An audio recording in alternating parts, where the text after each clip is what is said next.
Joining me is former Marine intelligence officer and retired Lieutenant Colonel Hal Kempfer, and also counterterrorism expert Gadi Adelman. Gadi, I'll start with you. Is 1,500 U.S. troops enough? I mean, the back and forth between the Trump administration and Iranian leadership in recent days shows tensions are clearly high. No, it is enough for right now. And I think what we are seeing is a very measured response.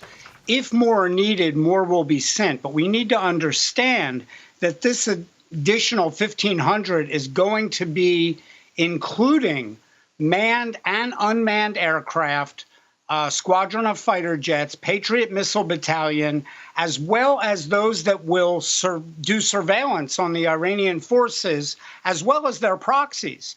So he's not going to throw 10,000 troops over there at one time. It is a very measured response, and I think it's the right way to go about it. Well, Hal, I'll bring you in here. I mean, the reports just yesterday had U.S. troops going over to stage against Iran in the 5,000 to 10,000 troop range. Is the lower number of troops a signal that the tension with Iran might not be as bad as it's been reported? Derek, it's something they have to weigh. I've done these things a lot where we're looking at various plus and minus of troop strength and whether we transition troops in or out. I really look at the assets that are being moved in. I look at the squadron of fighter bombers that we're bringing in. I look at the Patriot missile batteries. I also look at what we call ISR, intelligence, surveillance, reconnaissance assets, manned and unmanned being brought in. 1,500, it's not the number of troops. It's actually the assets we're bringing in. I'm sure for what we're doing right now, it meets the requirements, albeit I would not be surprised if things start to heat up to see more of an incremental increase in various different troops, maybe up to 3,000, 5,000 more at some point in the future. I'm sure that the hope is that they don't have to increase those troop levels. Gadi, President Trump says the troops being deployed will play a protective role. I mean, that sounds like they're going over to the Middle East out of fear Iran will take aim somewhere soon. Well, you have to remember what started all this was exactly that. It was intelligence that was received that Iran was going to do something. So going over there in a defensive role, he's showing the might of the United States. And we talked about this before on the show. That aircraft carrier by itself was to show the might and reach of the United States. And just from that aircraft carrier and its task force, as well as the B-52s that are there now, there is not a part of Iran that cannot be hit if Trump chooses to do so.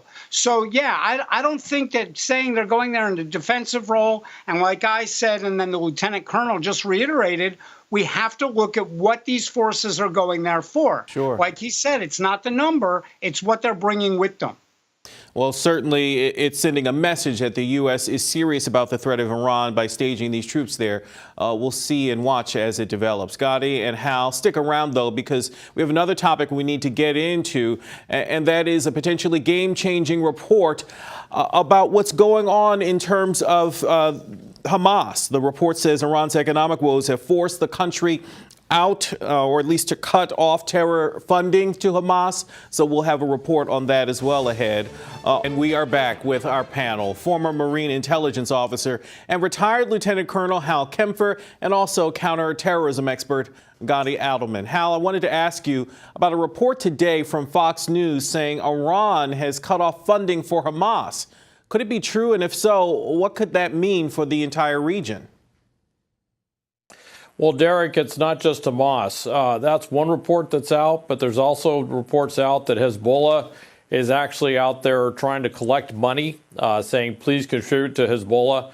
What it sounds like is that the crunch that's happening in the Iranian economy for the sanctions is really starting to come home, and that they're starting to cut off the funding to the proxies. Hamas, of course, being the one that's talked about in the Fox News article, but also Hezbollah and others. And this is a very predictable thing.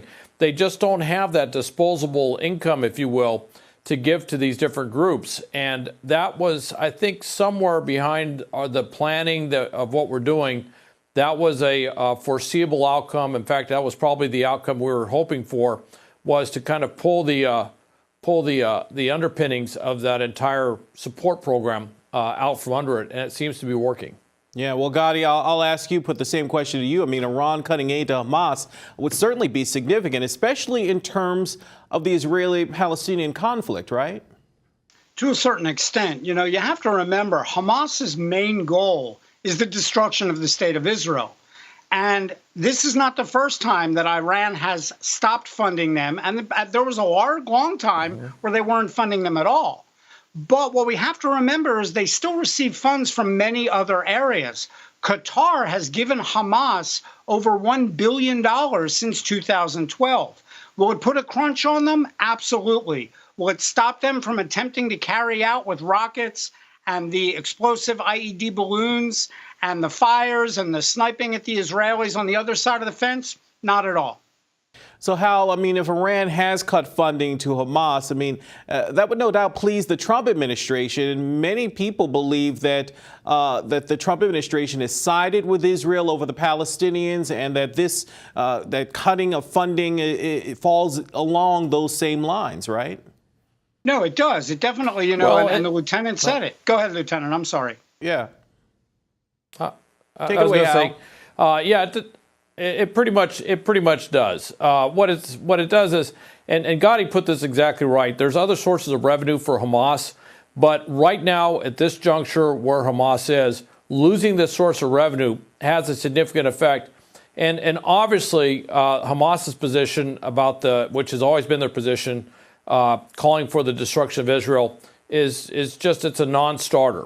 And at some point, if we're ever going to bring Hamas to the negotiating table, they're going to have to shift that position, and that will be tied to their resources of what they do to do terrorist attacks and other things. Gadi, finish your point here on this. No, and he made the exact point. You know, every time there's a ceasefire or a so-called ceasefire between Israel and Hamas, like we're in right now, this gives them time to rebuild their arsenal. They do it every single time. Are they going to be strapped for cash? Are they going to have to move money around different ways? Absolutely. Is it going to stop? Absolutely not. It's, you know, it might put a crunch on them, but it's certainly not going to stop them altogether. So, Gadi, I'll stay with you, though. Let's talk about Iran's supreme leader, Ayatollah Khamenei. He's been distancing himself from the Iran nuclear deal, basically saying he was against it from the start, but then still supported it. Is he being two-faced, you think? I don't think he's being two-faced. I think he's being a politician. And we need to remember, this is exactly what Trump wants. He left the I'm going to get it wrong, the joint, I can't even remember what the acronym is, but he left the nuclear deal for this specific reason. He wants to bring Iran back to the table to sit down and negotiate a deal that really does make sense and doesn't give them a window to a nuclear weapon, which the old deal did. So what Iran sees now, along with all these sanctions, it's hurting their economy. They are starting to play politics. The JCPOA is what you're referring to. Thank you. Right. And as you say, it is politics as usual. We'll have to leave it there. Hal Kempfer, Gadi Adelman, thanks for joining me here on Clearcut.